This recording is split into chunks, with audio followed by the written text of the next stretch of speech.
புனித லூக்கா எழுதிய நற்செய்தி அதிகாரம் 6 திருவசனங்கள் 43 தொடக்கம் 49 முடிய.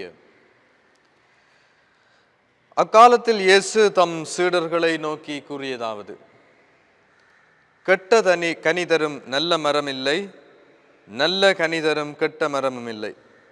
ஒவ்வொரு மரமும் அதனதன் கனியாலேயே அறியப்படும். ஏனென்றால் முட்செடிகளில் அத்திப்பழங்களை பறிப்பாரும் இல்லை, முட்புதர்களில் திராட்சை குலைகளை அறுத்து சேர்ப்பாரும் இல்லை. நல்லவர் தம் உள்ளமாகிய நல்ல கருவூலத்திலிருந்து நல்லவற்றை எடுத்து கொடுப்பர், தீயவரோ தீயதில் நின்று தீயவற்றை எடுத்து கொடுப்பர். உள்ளத்தின் நிறைவே வாய் பேசும். நான் சொல்பவற்றை செய்யாது என்னை ஆண்டவரே ஆண்டவரே என ஏன் கூப்பிடுகிறீர்கள்? என்னிடம் வந்து என் வார்த்தைகளை கேட்டு அதன்படி செயல்படும் எவரும் யாருக்கு ஒப்பாவர் என உங்களுக்கு எடுத்து காட்டுகிறேன். அவர் ஆழமாய் தோண்டி பாறையின் மீது அடித்தளம் அமைத்து வீடு கட்டிய ஒருவருக்கு ஒப்பாவர். வெள்ளம் ஆறாக பெருக்கெடுத்தது, அந்த வீட்டின் மேல் மோதியும் அதை அசைக்க முடியவில்லை, ஏனென்றால் அது நன்றாக கட்டப்பட்டிருந்தது. நான் சொல்வதை கேட்டும் அதன்படி செயல்படாதவரோ அடித்தளம் இல்லாமல் மண் மீது வீடு கட்டியவருக்கு ஒப்பாவர். ஆறு பெருக்கெடுத்து அதன் மேல் மோதிய உடனே அது விழுந்தது, அவ்வீட்டுக்கு பேரழிவு ஏற்பட்டது.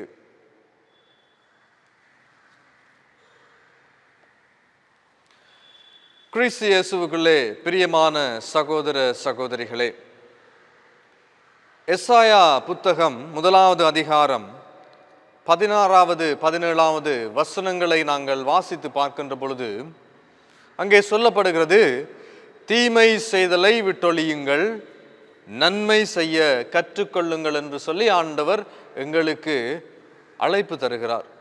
பிரியமானவர்களே, அந்த அழைப்பு ஒரு உன்னதமான அழைப்பாக இருக்கின்றது. நாங்கள் கடவுளினுடைய வார்த்தையை கேட்டு அதன்படி செயல்பட அழைக்கப்பட்டவர்கள். நாங்கள் நல்ல கனி தருகின்ற மரமாக வாழ அழைப்பு பெற்றவர்கள். ஆகவே எங்களுடைய கிறிஸ்தவ வாழ்விலே நாங்கள் மிகவும் முக்கியமாக நல்ல கனி தருகின்ற மக்களாக வாழ அழைப்பு பெற்றவர்கள். இன்றைய இந்த நற்செய்தி பகுதியிலே நாங்கள் பார்க்கின்றோம்: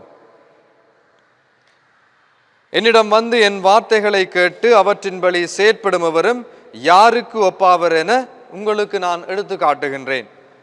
அவர் ஆழமாய் தோண்டி பாறையின் மீது அடித்தளம் அமைத்து வீடு கட்டிய ஒருவருக்கு ஒப்பாவர். வெள்ளம் ஆறாக பெருக்கெடுத்தது, அந்த வீட்டின் மேல் மோதியும் அதை அசைக்க முடியவில்லை. பிரியமானவர்களே, கடவுளுடைய வார்த்தையை கேட்டு அதன்படி செயல்படுகின்றவர்களாக தங்களுடைய வாழ்விலே வாழுகின்றவர்கள் அங்கே பாறையின் மீது தங்களுடைய வீட்டை கட்டிய மனிதர்களுக்கு ஒப்பாவர்.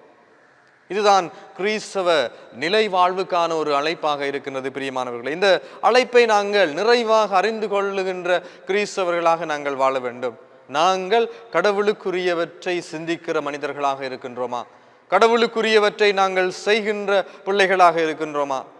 கடவுளுக்குரிய காரியங்களோடு எங்களை ஈடுபடுத்தி கொள்ளுகின்ற நாங்கள் மனிதர்களாக இருக்கின்றோமா என்பதை நாங்கள் எங்களுடைய வாழ்விலே சிந்திக்க அழைப்பு பெற்றிருக்கின்றோம். நான் சொல்பவற்றை செய்யாது என்னை ஆண்டவரே ஆண்டவரே என கூப்பிடுகிறீர்கள். என் வார்த்தைகளை நீங்கள் கேட்டு அதன்படி செயல்படுகிறவரே என்னுடைய பிள்ளைகள் என்று சொல்லி ஆண்டவர் சொல்லுகின்றார். மிகவும் முக்கியமாக கிறிஸ்தவ வாழ்வுக்குள்ளே நாங்கள் கடவுளுடைய வார்த்தையை கேட்டு அதன்படி செயல்பட வேண்டும்.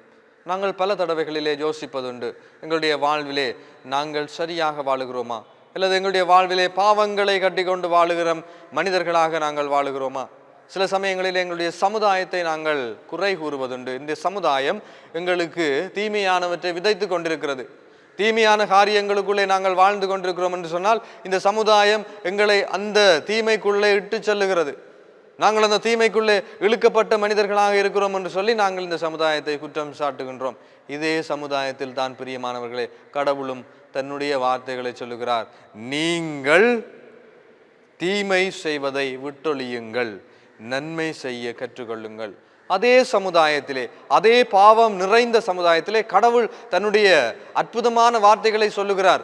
நீங்கள் தீமை செய்வதை விட்டொழியுங்கள், கடவுளுக்குரியவற்றை நாடுங்கள், நன்மை செய்ய கற்றுக்கொள்ளுங்கள் என்று சொல்லி அழைப்பு தருகிறார். இந்த அழைப்புக்குள்ளே நாங்கள் வாழ வேண்டியது எங்களுடைய மிகப்பெரிய அழைப்பாக, ஒரு கட்டாய காரியமாக இருக்கின்றது. கிறிஸ்தவர்கள் நல்ல காரியங்களை, நல்ல பங்கை தேர்ந்து கொண்டவர்களாக இருக்க வேண்டும். பிரியமானவர்களே, ஆண்டவர் இயேசு இந்த மார்த்தா மரியா வீட்டுக்கு சொல்லுகிற பொழுது நாங்கள் பார்க்கிறோம், மார்த்தா பல பணிகளிலே ஈடுபடுவது போல தென்படுகிறது. மார்த்தா பல பணிகளிலே அவர் ஈடுபட்டு கொண்டிருக்கின்றார், பரபரப்பாக நிற்கின்றார். ஆனால் மரியா ஆண்டவர் இயேசுனுடைய பாதத்திலே அமர்ந்து அவர் சொல்வதை கேட்டு அங்கே மகிழ்ச்சி அடைந்த ஒரு பெண்ணாக, நல்ல பங்கை தேர்ந்து கொண்ட பெண்ணாக அங்கே இருக்கின்றாள். அதனால் தான் ஆண்டவர் இயேசு சொல்லுகிறார், மரியாள் நல்ல பங்கை தேர்ந்து கொண்டாள், அவளிடமிருந்து அது ஒரு நாளும் ஒருபோதும் எடுக்கப்படாது என்று சொல்லி ஆணித்தரமாக ஆண்டவர் இயேசு சொல்லுகிறார். ஆகவே இந்த சமுதாயத்திலே, இந்த பாவங்கள் நிறைந்த பரபரப்பான சமுதாயத்திலே, தீமைகளை எங்களுடைய உள்ளங்களிலே விதைக்கின்ற சமுதாயத்திலே, நாங்கள் என்ன செய்வதென்று தெரியாமல் வாழ்ந்து கொண்டிருக்கின்ற இந்த சமுதாயத்திலே நாங்கள் நல்ல பங்கை தேர்ந்து கொள்கிறோமா என்பதுதான் ஒரு கேள்விக்குறியான ஒரு விடயமாக இருக்கிறது. ஆண்டவர் இயேசு நல்ல பங்கை தேர்ந்து கொள்ளுங்கள், குற்றம் செய்யாதீர்கள், நன்மையானவற்றை தேடுங்கள், தீமை செய்தலை விட்டொழியுங்கள் என்று சொல்லி எங்களுக்கு சொல்லுகின்றார். நீங்கள் ஆண்டவரே ஆண்டவரே என்று சொல்லி ஆலயத்துக்கு வருகிற பொழுது ஆண்டவருக்குரிய சிந்தனைகளோடு நீங்கள் வருகிறீர்களா, இல்லது எங்களுடைய பாவ காரியங்களோடு ஆண்டவரே ஆண்டவரே என்று சொல்லி வருகிறோமா? ஆண்டவர் சொல்றார், நீ என்னுடைய காரியங்களிலே ஈடுபடாமல் பாவத்தோடு என்னிடம் வராது, நீ பாவத்தோடு என்னிடம் வராதே, நீ நல்ல காரியங்களை, என்னுடைய காரியங்களை, என்னுடைய சிந்தனைகளை, என்னுடைய வார்த்தைகளை, என்னுடைய வாழ்விலே வாழ்ந்து ஆண்டவரே ஆண்டவரே என்று சொல்லி என்னிடம் வா என்று சொல்லி ஆண்டவர் சொல்லுகின்றார். ஆகவே நாங்கள் ஆண்டவருக்குரிய காரியங்களோடு ஈடுபட அழைக்கப்பட்டவர்கள். பிரியமானவர்கள், ஒரு முறை ஒரு முனிவரிடம் ஒரு 6 மனிதர்கள் வந்து ஒரு கேள்வி கேட்டிருந்தார்கள். அந்த கேள்வி என்னவென்று சொன்னால், மோட்சம் போவதற்கான வழி என்ன? நாங்கள் மோட்சம் போவதற்கு, அதாவது கடவுளுடைய விண்ணக வாசலை நாங்கள் அடைய விரும்புகிறோம், அந்த விண்ணக வாசலை அடைவதற்கு என்ன வழி என்று சொல்லி அந்த முனிவரிடம் கேட்டிருந்தார்கள். அப்பொழுது அந்த 6 பேரையும் சந்தித்த முனிவர் அழகான ஒரு பதிலை சொன்னார். நீங்கள் உங்களுடைய வீட்டுக்கு திரும்பி செல்லுங்கள், 1 மாதம் கழித்து திரும்பி வாருங்கள். ஆனால் அந்த 1 மாதம் கழித்து நீங்கள் திரும்பி வருகிற பொழுது உங்களில் ஒருவர் இறந்து போயிருப்பார், நீங்கள் 5 தான் உயிரோடு இருப்பீர்கள் என்று சொல்லியிருந்தார். அப்பொழுது அந்த முனிவருடைய வார்த்தையை நம்பி அவர்கள் திரும்பி செல்கிறார்கள். அந்த முனிவருடைய வார்த்தையிலே ஏதாவது ஒரு விடயம் இருக்க வேண்டும், விண்ணகம் செல்வதற்கான வழி இருக்க வேண்டும் என்று சொல்லி நம்பி அந்த 6 பேரும் திரும்பி செல்கிறார்கள். 1 மாதத்துக்கு பின் அவர்கள் திரும்பி வருகிறார்கள். அப்பொழுது வருகின்ற பொழுது அந்த வருகையிலே அந்த 6 பேரும் உயிரோடு அந்த முனிவரை சந்திக்கின்றார்கள்.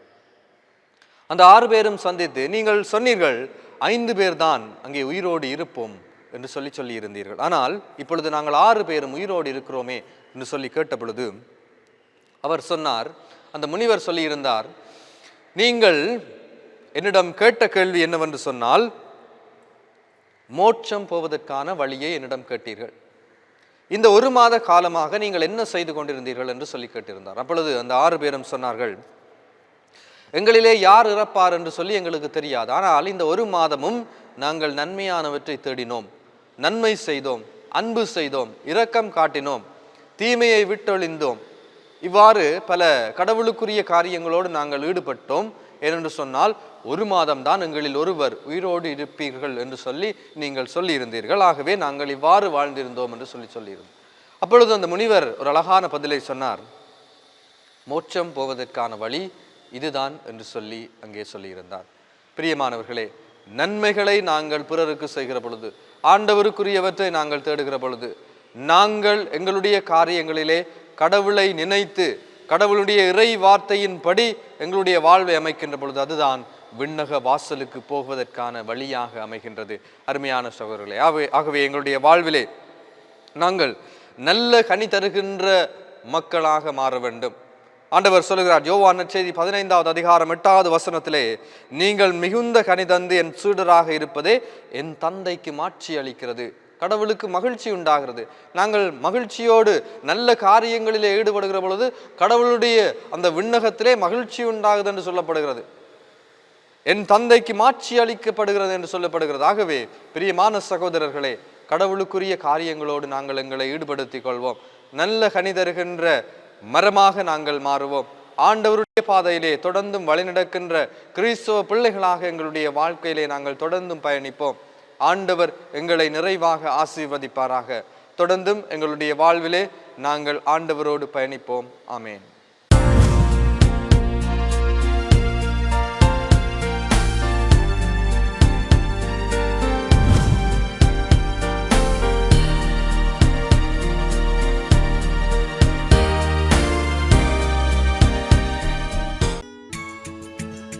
ஹோலி மேடையில் புத்தம்புது நிகழ்ச்சிகளை உடனுக்குடன் பார்த்து மகிழ எமது ஃபேஸ்புக் மற்றும் யூடியூப் பக்கத்தை லைக் செய்யுங்கள்.